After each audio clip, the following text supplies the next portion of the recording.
เพื่อนๆมาบ้านแม่ที่ต่างจังหวัดมาบุญกฐินเพื่อนๆมาฟังเสียงฝ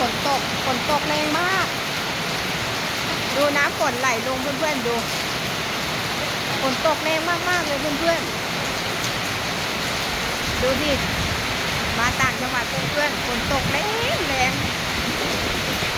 ฟังเสียงฝนเพื่อนๆน้ำไหลลงจากหลังคาดูอันนี้เวลา6 โมงกำลังจะออกไปวัด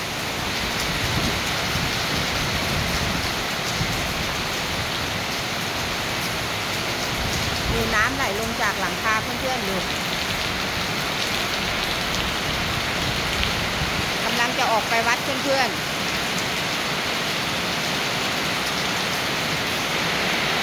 ฝนตกแรงมากเพื่อนๆฟังเสียงฝนนะจ๊ะจะไปวัดได้ไหมเนี่ยขอบคุณครับสวัสดีครับเสียงฟังเสียงฝน6 โมง